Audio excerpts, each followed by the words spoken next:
सबको पता है कि देश के मौजूदा प्रधानमंत्री गांधीवादी नहीं है, गोडसेवादी ही है। पूरे देश को पता है। रत में गोडसे। अब बाइडेन के सामने गांधी गांधी करना पड़ता है। लूटेंगे देश को। अब बड़का बड़का फोटो पेट्रोल पंप पे लगा करके हंसता हुआ नूरानी चेहरा दिखा रहे हैं। सबको पता है कि देश के मौजूदा प्रधानमंत्री गांधीवादी नहीं है, गोडसेवादी ही है। पूरे देश को पता है, ये पूरी दुनिया को पता है। भारत में गोडसे। अब बाइडेन के सामने गांधी गांधी करना पड़ता है। लूटेंगे देश को। अब बड़का बड़का फोटो पेट्रोल पंप पे लगा करके हंसता हुआ नूरानी चेहरा दिखा रहे हैं। ये बेशर्मी है साहब। फोटो पेट्रोल पंप पे लगा करके हंसता हुआ नूरानी चेहरा दिखा रहे हैं। ये बेशर्मी है साहब। इस बेशर्मी को समझिए।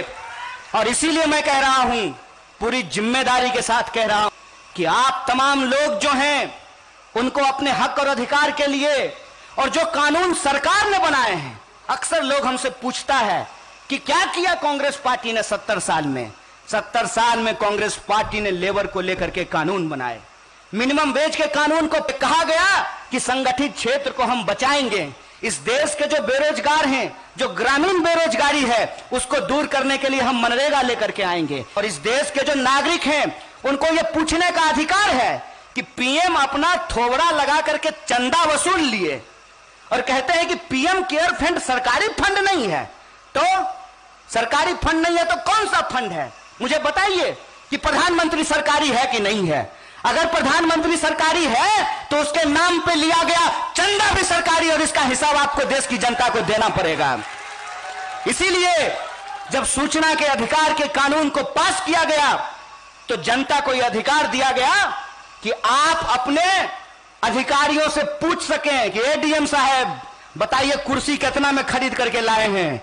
आपके बाबूजी का पैसा नहीं है, इस देश के टैक्स पेयर का पैसा है। हमको बताइए कि इस रोड में कितना का फंड आया है और कितना का घोटाला आप किए हैं। ये सूचना का अधिकार। माफ करने से देश की आर्थिक व्यवस्था नहीं सुधरेगी। दोस्त के खजाने से 20,000 करोड़ लीजिए और देश की आम जनता में उसको न्याय योजना के तहत बांटिए, तब देश की अर्थव्यवस्था बचेगी। यह बात हम लोगों को समझना होगा। मतलब परफॉर्मेंस नहीं कर रहा है सरकारी कंपनी, इसलिए सरकारी कंपनी को बेच देना चाहिए। तो सरकारी प्रधानमंत्री भी परफॉर्म नहीं कर रहा है, उसको भी किराए पे लगा देना चाहिए। बताइए हमको कि कांग्रेस पार्टी में शामिल होने के बाद यह मेरा सबसे पहला कार्यक्रम है और मैं बयान नहीं कर सकता हूं कि मुझे कितनी खुशी हो रही है।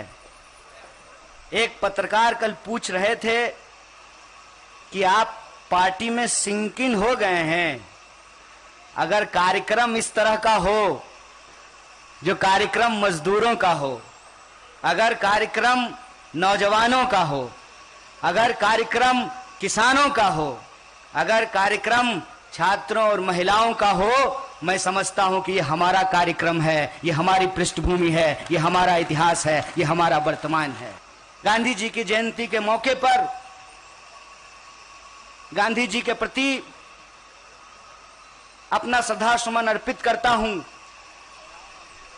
और इस संबंध में कुछ बातें जो गांधी जी से जुड़ी हुई हैं और यह जो असंगठित कामगार कांग्रेस है, इसका जो अस्तित्व है, इसकी जो लड़ाई है, इसके जो उद्देश्य है, इससे संबंधित मैं कुछ बातें साझा करना चाहता हूं। सबसे पहली बात, आजकल तो गांधी की जयंती हर कोई मना रहे हैं। आजकल तो गांधी जी की जयंती वो भी मनाते हैं जो गोडसे की तस्वीर अपने दफ्तरों में लगाते हैं। मैं समझता हूं कि ये गांधी है कि आप अपने घरों में, अपने दफ्तरों में, अपनी मीटिंगों में गोडसे की तस्वीर लगाते हैं। आपके दिलों में गोडसे बसते हैं, लेकिन अगर इस देश के सम्मानित पद पर होंगे तो गांधी के सामने शीश झुकाना पड़ेगा। यह गांधीवाद की जीत है। कल बात करते हुए कुछ लोग मुझे कह रहे थे, कुछ पत्रकारों ने यह सवाल बार बार पूछा कि कांग्रेस पार्टी मजबूत हुई है कि कमजोर हुई है। मैं समझता हूं कि कांग्रेस पार्टी विचारधारात्मक तौर पर मजबूत हुई है। उसके दो उदाहरण मैं आपको देना चाहता हूं। पहला उदाहरण कि देश के प्रधानमंत्री को राजघाट पर जाकर के गांधी जी के समाधि पर फूल चढ़ाना पड़ रहा है। सबको पता है कि देश के मौजूदा प्रधानमंत्री गांधीवादी नहीं है, गोडसेवादी ही है। पूरे देश को पता है, ये पूरी दुनिया को पता है।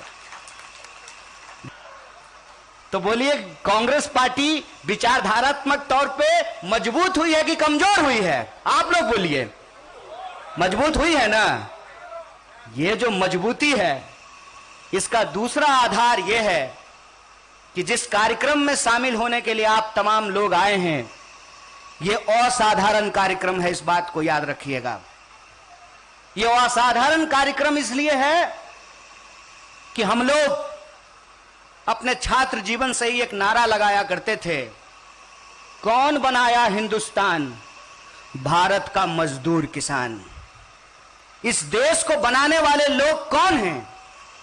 आप जिस चीज का भी इस्तेमाल करते हैं, आप मोबाइल का इस्तेमाल करते हैं, सामने में कैमरा लगा हुआ है, ये डेस्क है, ये मंच है, ये पूरा परिसर है। जहां से आप आए हैं वो सड़क, जिस ट्रेन से आए होंगे वो ट्रेन है, तो वो इस देश का मजदूर बनाता है। और जब तक मजदूर मजबूर बना रहेगा, तब तक भारत मजबूत नहीं हो सकता है। अगर हम भारत को मजबूत बनाना चाहते हैं, तो मजदूर मजबूरी का नाम नहीं है। इसीलिए मैं कहता हूं, जब भी कोई ये मुहावरा आपके सामने कहे, मजबूरी का नाम महात्मा गांधी, तो उसको तुरंत कहिए, रे भाई, मजबूरी का नाम गोडसे होगा, मजबूती का नाम महात्मा गांधी होता है। इस बात को याद रखना। और कुछ लोग आजकल गांधी जी को सिर्फ और सिर्फ स्वच्छता में समेट करके रख देना चाहते हैं। गांधी जी सिर्फ अपना संडास साफ नहीं करते थे, अपने मन को भी साफ करते थे, अपने विचारों को भी साफ करते थे। और मैं एक चीज आप लोगों को बताना चाहता हूं। आयोजक साथियों ने मुझे कहा कि मंच पे मजदूर लोग बैठे हुए हैं। एक प्रकरण मैं आपको याद दिलाता हूं। कुंभ मेले में देश के पंत प्रधान मजदूरों का पैर धो रहे थे। देखे थे कि नहीं वो वीडियो? लाइट, एक्शन, कट, बात खत्म। क्या हुआ उसके बाद उन मजदूरों का? आज भी इस देश में मैनुअल स्कैवेंजिंग होता है। हाथ से मजदूर गंदगी उठाते हैं। काहे भैया? हम मंगल पे पहुंचने वाले हैं, चंद्रमा पे पहुंच गए हैं। यहां बैठ करके अमेरिका में अपने बच्चों से व्हाट्सएप पे hi hello hi darling how are you कर सकते हैं। तो क्या इस देश में विज्ञान ने इतना विकास नहीं किया है कि मैनुअल स्कैवेंजिंग को बंद कर दिया जाए? क्या तकनीक का इतना विकास नहीं हुआ है कि मैनुअल स्कैवेंजिंग को समाप्त किया जाए? प्रधानमंत्री जी ने एक किताब लिखी है, पता नहीं लिखी है कि लिखवाई है। उस किताब में लिखा हुआ है कि कचरा उठाने से आध्यात्मिक सुख मिलता है। मोदी जी बगल में ही घर है, आइए कल हम लोग गटर में उतरेंगे, आध्यात्मिक सुख लेंगे थोड़ा सा। आप ये क्या कहना चाहते हैं?